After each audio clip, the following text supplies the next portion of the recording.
dirahmati. Alhamdulillah pada pagi hari ini kita bertemu kembali di kajian Mahat Jakarta ini. Dan sebelumnya kami dari panitia mohon maaf dikarenakan Masjid Al-Hidayah Purwosari pagi ini diadakan ada acara akad nikah. Jadi untuk sementara pagi ini kita berada di Muhammad salah satu juga yang menjadi kami. Insyaallah semoga Allah memberikan keberkahan untuk beliau dan keluarga beliau dan dan Masya Allah teman-teman yang dirahmati Allah, alhamdulillah pada pagi ini Allah dan berikan kita bisa berada di sini atas nikmat Allah, nikmat kesehatan dan nikmat dimudahkan hati kita untuk menuju majelis ini. Dan Insya Allah di sini kita juga nanti akan membahas lanjutan fikih berdara yang sudah kelima kali. Insya Allah ini terus berlanjut sampai nanti kita benar-benar paham akan tentang fikih berdara. Dan tak lupa salawat serta salam senantiasa dihadirkan kepada junjungan Nabi kita Nabi Muhammad Sallallahu Alaihi Wasallam beserta para keluarga dan sahabat-sahabat beliau. Dan semoga insya Allah kita yang hadir di sini berikan syafaat di hari kiamat akhir nanti. Amin. Baik, Masya Allah sudah hadir di tengah kita Ustazah Azizah, Masya Allah beliau sudah hadir di tengah kita. Terima kasih padanya. Masya Allah, alhamdulillah. Masya Allah, beliau sekarang tiap pagi harus antar sekolah ke Polri ya, karena itu perjuangan seorang ibu. Jadi monggo teman-teman mohon maaf jika mungkin ada sedikit waktu bergeser ya, karena memang jauh sekali dari Berbah ke Polri sampai balik pergi ke sini dan sangat padat pada perjalanan itu. Oh 25 kilo sudah harusnya berapa itu sudah. Semoga kita juga harus selalu diberikan kesehatan sehingga selalu bisa memberikan yang terbaik. Dan teman-teman yang dirahmati Allah, mari kita uruskan ya. Insya Allah kita ada di sini karena kita mencari ilmu. Jadi kita mudah-mudahan juga bisa mengambil apa faedah dan manfaat dari apa yang sudah disampaikan beliau secara hati. Insya Allah sesi pertama tentang fikih darah dan sesi kedua kita absolut ada sebut. Dan untuk pertanyaan monggo bisa dicicil ya, bisa ditulis biar lebih mudah untuk menjadikan nama dan isu. Saya untuk waktunya kami persilakan saja.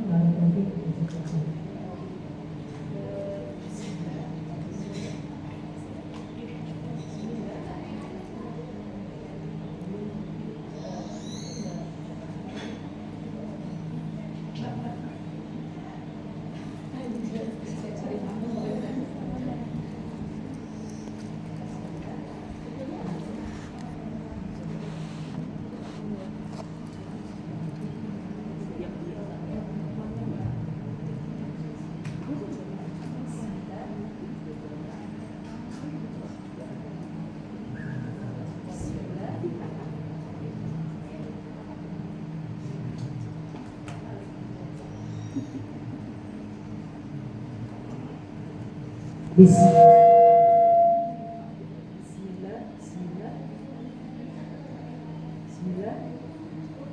Cukup ya ibu-ibu ya. Ibu-ibu saya izin bukan talk, tapi saya memberikan amanah kepada ibu-ibu semuanya. Insya Allah tidak ada yang mengambil gambar ya. Bismillah ya. Baik, karena ini di rumah insya Allah aman. Oh ada CCTV? Oh iya ya ada CCTV ya. Ada CCTV Ustazah. Oh ada CCTV tapi nggak tahu hidup apa enggak. CCTV ini loh belakangnya Ustazah. Di atas juga ada tuh. Oh iya. Oh iya ya. Malah nggak ngeh CCTV.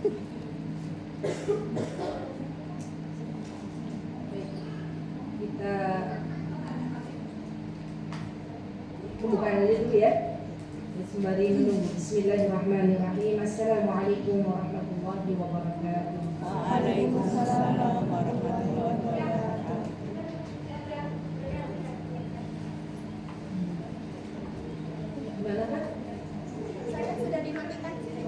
Sudah dimatikan. Ya boleh ibu-ibu silakan kalau mau buka ya. Nanti insya Allah kita gini ya. Tidak ada yang ambil gambar ya. Biar lebih enak kita ketika mengajarnya.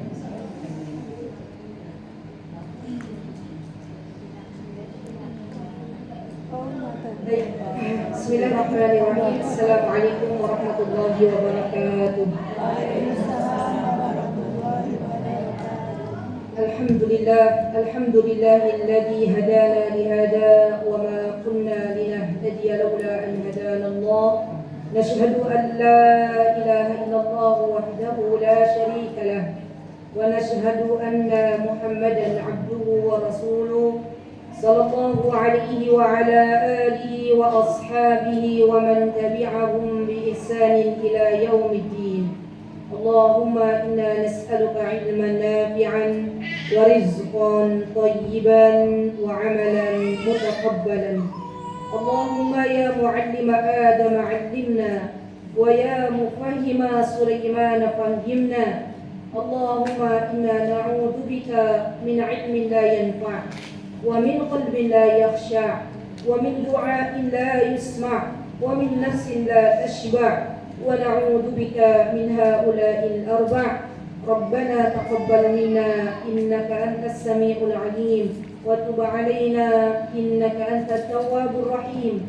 Rabbi ishrah li sadri wa yassir li amri wahlul 'uqdatam min lisani yafqahu qawli. Bagaimana kabarnya ibu-ibu, teman-teman semuanya sehat? Alhamdulillah. Sekarang senyumnya terlihat ya. Saya pun sebenarnya kalau bermikop senyum juga ya, tapi di dalam ya alhamdulillah. Alhamdulillah bahagia rasanya bisa melihat teman-teman dalam keadaan sehat walafiat, dan kita bersyukur kepada Allah ya, Masya Allah. Tadi malam kemarin Yogyakarta diguyur air hujan, Masya Allah. Ada yang gak hujan di daerahnya? Mbak Rina hujan gak di daerahnya Mbak Rina? Hujan? Alhamdulillah. Kayaknya semuanya rata ya? Alhamdulillah. Hujan itu adalah rahmat dari Allah. Bahkan teman-teman, ibu-ibu, hujan itu bisa dijadikan sebagai sarana untuk kita meruqyah. Ya. Jadi ketika datang air hujan, itu seharusnya kita banyak-banyak berdoa kepada Allah. Boleh juga untuk meruqyah diri kita.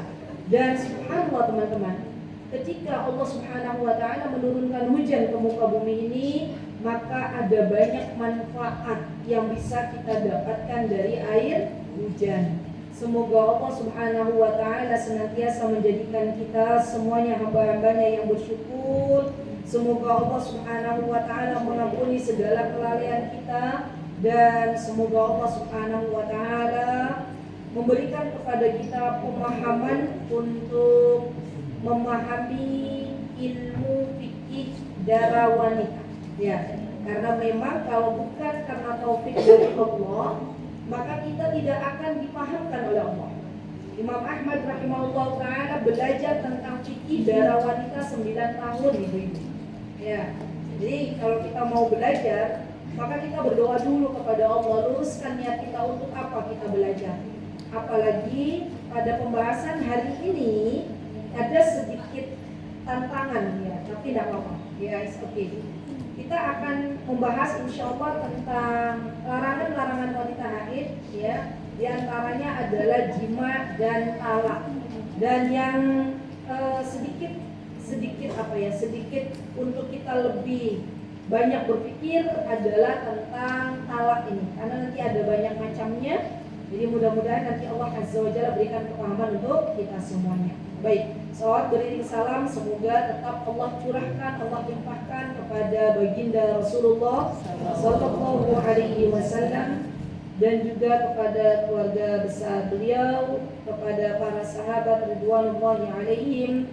Kita berdoa teman-teman, semoga kita semua yang hadir telah bisa berjumpa dengan Rasulullah sallallahu alaihi wasallam. Amin, Allahumma amin. Baik ibu-ibu, teman-teman jamaah Majelis Taklim KUY yang saya cintai karena Allah, selamat datang di rumah salah satu jamaah kita, Ibu Lis. Dan kita turut ikut serta mendoakan teman-teman, semoga Allah Azza wa Jalla memberikan keberkahan untuk seluruh penghuni rumah ini. Dan semoga Allah Subhanahu wa taala terima amal ibadah beliau. Semoga Allah Azza wa Jalla menjadikan anak keturunan beliau anak-anak yang saleh dan salihah. Amin. Allahumma amin. Baik, kita hari ini insyaallah belajar dua materi sekaligus. Yang pertama materi tentang bab fikih darah wanita. Yang kedua adalah tentang kitab Sahih Adabul Mufrad. Untuk kajian pertama, kita akan belajar tentang fikih darah wanita. Bagi teman-teman yang baru bergabung, ya izinkan saya menginfokan bahwa kita memakai kitab Syekh Muhammad bin Shalih Al-Utsaimin rahimahullah ta'ala. Jadi kita berujukan yang kita pakai untuk belajar fikih darah wanita adalah kitabnya Syekh Utsaimin rahimahullah ta'ala. Teman-teman boleh maju, boleh nggak? Nanti agar yang terakhir datang itu tidak ada ruang di depan. Nah, boleh silakan. Baik, tafassahu fil majalisi farsahillahu lakum.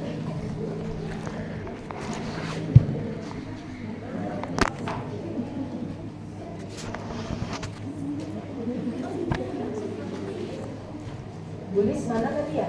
Belum kembali. Si sibuk ya? Sibuk ngurusi parkiran.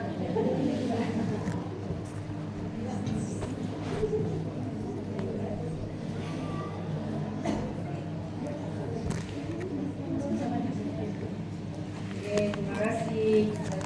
Baik, jadi nanti yang datang terakhir tidak ke depan-depan gitu, langsung menempati tempat khusus. Sudah dibereskan tempatnya Ibu? Alhamdulillah. Sudah siap ya? Bismillah. Kemarin kita yang duduk di masjid sudah belum pembahasannya? Bahwa wanita haid sampai tawaf wada sudah belum? Tawaf wada belum? Ada tawaf biasa, ada tawaf wada. Tawaf wada sudah? Tawaf sunnah, tawaf wada belum?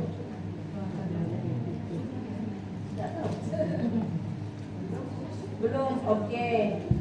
Barina, biasanya catatannya Masya Allah Barina. Tawaf wada belum? Sepertinya beliau ada yang dipikirkan. Semoga Allah memudahkan segala perkara. Tawaf wada sudah belum? Sudah. Oke, baik. Berarti sekarang bab yang kelima. Qala al-muallif rahimahullahu taala at-khamis al-masjid, yaitu bab yang kelima dari perkara-perkara atau hal-hal yang tidak diperbolehkan bagi wanita haid. Di antaranya adalah berdiam diri di masjid. Nah, sebelum saya membacakan apa yang disampaikan oleh Syekh, maka izin saya menyampaikan ibu-ibu bahwa apakah hukum seorang wanita yang sedang haid boleh untuk berdiam diri di masjid? Kata para ulama, mereka menyebutkan di antaranya adalah Syekh Shalih Fauzan hafizahullah taala. Beliau menyebutkan jikalau memang ada keperluan seorang wanita yang haid ini ke masjid, contoh misalnya dalam rangka menuntut ilmu, maka ini dibolehkan, tetapi dengan syarat dia bisa menjamin darahnya tidak mengotori masjid. Jadi pada dasarnya asli kaidahnya seorang wanita yang haid tidak boleh berdiam diri di masjid jika tidak ada keperluan. Ini kaidah dasar. Jadi kalau misalnya kita sedang haid, tiba-tiba kita pengen aja duduk di masjid gitu ya, sambil nyekol-nyekol HP, boleh atau tidak ibu-ibu? Boten haram, nggak boleh. Tapi kalau ada keperluan, misalnya ya kita belajar dan tempatnya itu di masjid, maka ini diperbolehkan.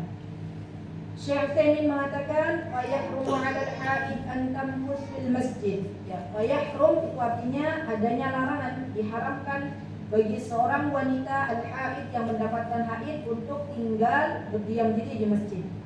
Ya, dan juga di sini ada hadis dari Ummu Atiyah. Ummu Atiyah itu adalah seorang sahabiah, di mana beliau seorang sahabiah yang banyak turut andil dalam menolong sesama saudarinya, sesama sahabiah. Jadi beliau itu Masya Allah termasuk perawi hadis. Ya, beliau salah satu wanita yang meriwayatkan hadis tentang diperbolehkannya wanita-wanita haid untuk keluar menghadiri sholat Id, baik itu Idul Adha maupun Idul Fitri, untuk tujuannya adalah mendengarkan khutbah. Ya, maka disebutkan oleh Ummu Atiyah radhiyallahu anha, annaha sami'at an-nabi sallallahu alaihi wasallam yaqul. Di antaranya adalah Ummu Atiyah mendengar Nabi kita Muhammad sallallahu alaihi wasallam bersabda, yakhrujul awatiq wa dawatul khuduri wal haid wa fihi ya'tazilul haidil musalla, muttafaqun alaih. Rasulullah SAW memerintahkan kepada wanita-wanita yang haid, kepada para perawan dari gadis-gadis wanita untuk turut serta hadir kemana? Ke lapangan-lapangan yang di lapangan tersebut dihadiri untuk menunaikan ibadah sholat Id. Nah, tetapi untuk wanita yang sedang haid hendaknya tidak mendekati tempat sholatnya, ya. Tapi bisa dipastikan kalau dia bisa mendengar apa yang disampaikan oleh imam ketika berkhutbah. Jadi datangnya mereka diantaranya adalah untuk mendengarkan khutbah dan untuk mensyiarkan. Ya, kenapa? Karena sholat Id itu kenapa tidak dilakukan di masjid, tidak dilakukan di musola, dilakukan di lapangan, di tempat terbuka. Ini kata para ulama hikmahnya adalah untuk syiar.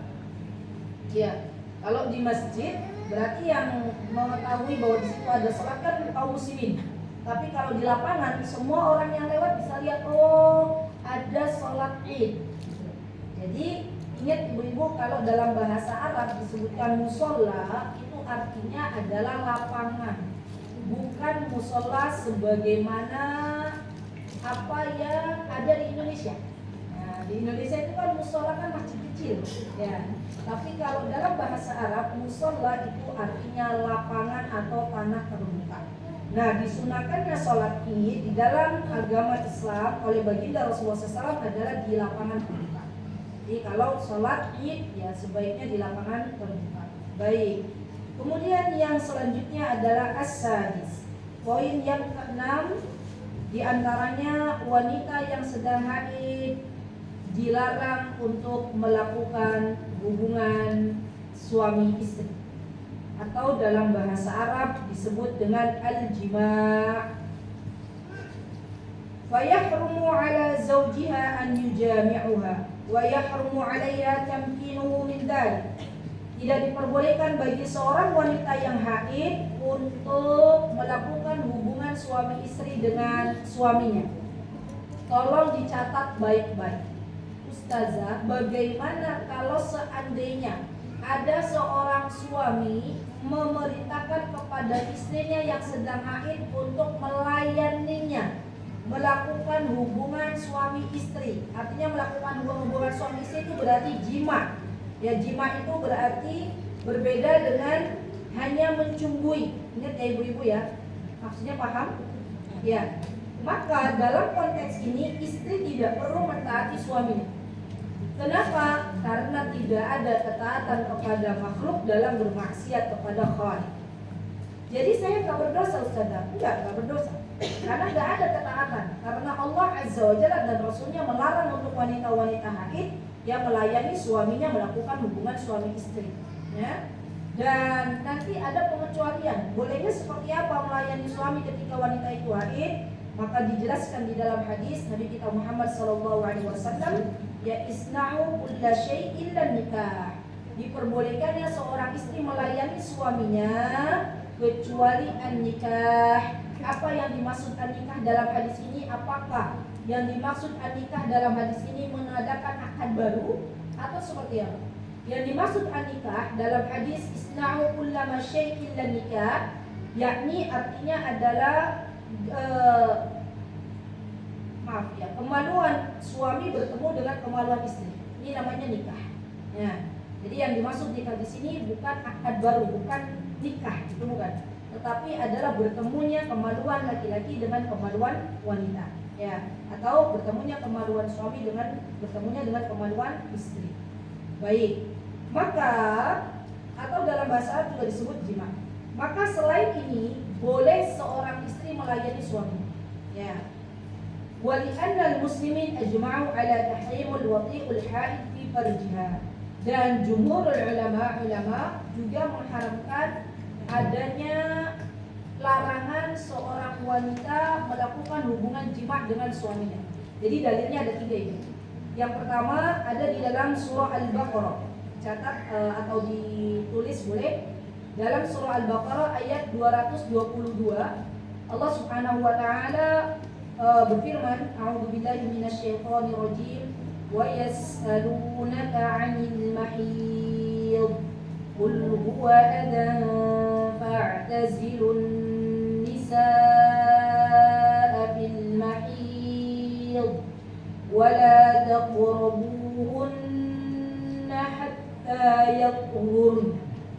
Lihat, kata Allah Subhanahu wa taala, jauhilah wanita-wanita yang haid, ya, maksudnya jauhilah adalah wa yas'alunaka 'anil mahid, dan mereka bertanya tentang apa itu haid, qul huwa adan fa'tazilun nisa. Jangan dekat-dekat terhadap orang yang sedang haid. Maksudnya adalah dilarangnya seorang suami melakukan jima. Sampai kapan? Sampai wanita atau istrinya suci. Dan batasan suci berarti wanita ini harus mandi. Berarti nggak boleh kan Ustazah, kalau darah sudah berhenti, tidak ada yang keluar setetes pun, cairan putih atau mohon maaf celana dalam kita kering, kemudian kita langsung berjima dengan suami kita, tidak boleh. Yang dimaksud dengan tuhur di sini selain suci adalah diharuskannya seorang wanita mandi terlebih dahulu. Mandi dari apa? Mandi dari suci setelah haid. Ya, karena saya pernah dapat pertanyaan begitu. Ya Ustazah, boleh nggak kalau wanita sudah selesai nggak ada darah keluar, boleh nggak langsung mandinya di kodok, bukan di kodok, di jaman, di rapel, nanti mandi haid sama mandi setelah berhubungan suami itu nggak boleh. Jadinya mandi dulu. Mandi untuk apa? Untuk membersihkan setelah selesai haid. Baru kalau mau, misalnya ya, kalau mau berhubungan suami istri, silakan. Dan kemarin pertanyaan dari Ummu Farah, ya, ada titipan pertanyaan, masya Allah, repot-repot bisa bilang. Saya sudah bertanya kembali kepada Ustaz Nanan, masya Allah jawabannya sama. Ya, beliau ada pertanyaan dan saya sudah jawab ke beliau, tapi saya tanya lagi kepada suami. Jadi teman-teman begini, saya izin menyampaikan kembali. Jadi kalau misalnya panjenengan sudah suci itu berarti 2 alamat. Yang pertama adalah keluarnya lendir berwarna putih atau kondisi sidinya kering, nggak ada apa-apa, kondisinya dicolek pakai kapas kering. Kemudian setelah itu mandi, dan setelah mandi berhubungan suami istri. Setelah berhubungan suami istri, qadarullah ada darah sedikit keluar, ya, jelaret. Nah, maka kata para ulama ini dihukumi tidak apa-apa, ya, karena dasarnya sudah suci duluan, ya. Tapi sucinya itu benar-benar suci, kita lihat sudah bersih, bukan ada masih cairan berwarna keruh, kuning, apalagi coklat, itu belum suci. Ya. Jadi keluarnya darah setelah melakukan hubungan suami istri, tetapi wanita ini sudah mandi dan penuh dengan keyakinan dia sudah keluar, ya, cairan yang berwarna putih ataupun qas'atul baydha atau adanya jafaf, adanya kering dalam farji atau dalam vaginanya, maka ini tidak mengapa. Maaf. Ya, dimaafkan. Baik. Kemudian yang kedua tadi hadis bahwa Rasulullah SAW mengatakan isna'u kulla syai'in illa nikah. Yang melakukan hubungan apa saja kecuali nikah, dan makna nikah di sini adalah jima. Yang ketiga adalah jumhur ulama. Para ulama tidak memperbolehkan adanya hubungan suami istri ketika istri mengalami kondisi haid. Baik. Wala yahillu limri'in yu'minu billahi wal yawmil akhir أن يقدم على هذا الأمر المنكر الذي دل على المنع من كتاب الله تعالى وسنة رسوله صلى الله عليه وسلم وإجماع المسلمين. Berarti ada 3 ya.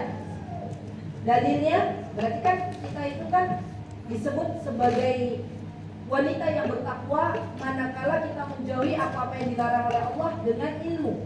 Sekarang tidak boleh melakukan hubungan suami istri. Adanya larangan dari mana saja ibu-ibu?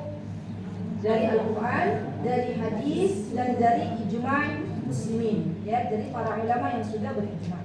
Wa yakunu liman syaqallahu wa rasuluhu wa tabi'a ghaira sabilil mu'minin. Baik. Qala Syafi'i, man fa'ala dzalika faqad ata kabira. Man istahalla waqtil haid hukuma bi kufrihi. Bahkan Imam An-Nawawi teman-teman di dalam salah satu kitab beliau mengatakan ketika ada seorang laki-laki, seorang suami, dia menggauli istrinya di mana istrinya ini sedang haid dengan melakukan jima', maka ada yang mengatakan ini termasuk bagian dari dosa besar. Ya. Dan lebih parah lagi, ada yang mengatakan bahwa ini hukumnya sudah masuk ke dalam kekufuran. Makanya nggak bisa main-main. Ya. Jadi seorang istri tadi sekali lagi boleh menolak ketika suaminya menginginkan dirinya di waktu dirinya sedang haid, ya, untuk tidak melayaninya, boleh ya. Waqad ubiha lahu walil hamdi ma yukthiru bi syahwati dunal jima'. Tetapi kata Syekh Utsaimin, diperbolehkan bagi seorang istri untuk melayani suaminya. Berarti diperbolehkannya suami ini menyalurkan syahwatnya kepada istrinya dengan cara bukan jima ketika istrinya sedang haid. Bagaimana caranya? Maaf ya ibu-ibu, ini bukan vulgar ya, tapi ini harus saya jelaskan karena masalah ini. Di antaranya dengan apa? At-takbir wal dhammi wal mubasyarah fi ma dunal fard. Bolehnya seorang istri dan suami bercumbu, saling mencium atau saling menggoda atau yang lainnya, muqaddimah pendahuluan dalam jima' itu boleh. Ya. Selain melakukan jima' itu sendiri, nikah itu sendiri. Tadi sudah saya jelaskan apa itu nikah, apa itu jima'. Lakinnal ula alla yubashir fi ma baina surrati wal rukbati illa min wara'i ha'il. Dan kata Syekh Utsaimin, lebih afdal lagi, lebih bagus lagi bercumbunya tidak langsung ke arah antara pusar dan lutut. Jadi selain itu, kecuali daerah seputar lutut sampai pusar, seorang wanita tersebut dia tutupi dengan kainnya. Jadi daerah tersebut dia tutup dengan selimut, dia tutup dengan kain. Ya, untuk apa? Untuk lebih berhati-hati. Ya.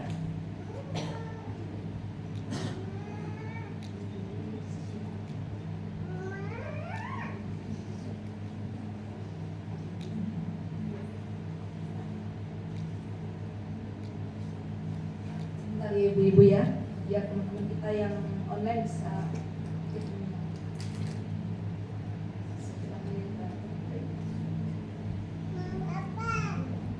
Kemudian di sini teman-teman, dalilnya apa? Diperbolehkannya bagi seorang istri boleh melayani suaminya ketika istrinya sedang haid. Ya, selain masalah jima', dalilnya adalah hadis yang diriwayatkan oleh Ibunda Aisyah radhiyallahu anha. Apa kata Ibunda Aisyah radhiyallahu anha? Beliau berkata bahwa Nabi kita Muhammad SAW ya'muruni fa'atazir. Rasulullah SAW memerintahkan kepada Ibunda Aisyah untuk bersarung itu fa'atazir itu untuk menutupi bagian itu, ya, bagian antara pusar sampai lutut. Fayubashiruni wa ana haid, kata Ibunda Aisyah. Dan saya mencumbu Rasulullah SAW, Rasulullah mencumbui beliau. Ketika itu Ibunda Aisyah sedang haid. Nah, berarti gini teman-teman, tidak diperbolehkan bagi seorang istri manakala suaminya meminta untuk dilayani selain jima' dan dia menolak ketika dia sedang haid. Ya, berarti dibolehkannya seorang istri ketika haid melayani suaminya selain jima'. Ya, paham maksudnya? Kenapa begini? Karena di sini saya menyampaikan. Karena seorang laki-laki itu, apalagi yang laki-laki, apalagi dia yang sudah punya istri ya, ketika syahwatnya memuncak, ya, dan dia harus mengeluarkan apa yang ada di dalam dirinya berupa sperma, maka itu harus dikeluarkan. Kalau tidak, ada mudorot yang terjadi pada seorang laki-laki. Dan di sini para ulama menjelaskan bahwa diperbolehkannya bagi seorang istri untuk mencumbui suaminya atau sebaliknya suami mencumbui istrinya selain jima. Ya, berarti ibu-ibu kita ketika kondisinya sedang haid, kemudian suami meminta dilayani, ya maka bolehnya kita melayani, tapi selain jima. Ya, baik. Kemudian poin yang ke-7. Nah, ini saya izin menyampaikan hari ini biar tuntas sekalian, enggak terpotong-potong. Yaitu masalah perceraian. Ini lagi banyak kasus ya, masalah perceraian. Baik. Teman-teman, at-talaq atau dalam bahasa Arab itu adalah perceraian. Ini adalah jalan akhir dalam kasus rumah tangga ketika sudah tidak lagi menemukan solusi dari segala problem yang ada. Ya. Jadi gimana harusnya Ustazah kalau talak atau perceraian itu jalan akhir? Di dalam Islam yang namanya pernikahan, rumah tangga itu terkadang Allah uji dengan ujian-ujian. Ya. Kita semuanya pengennya sakinah mawaddah warahmah. Tapi terkadang ada ujian-ujian yang Allah Azza wa Jalla ingin berikan kepada kita agar kita bisa kembali kepada Allah Subhanahu wa taala. Maka ketika suami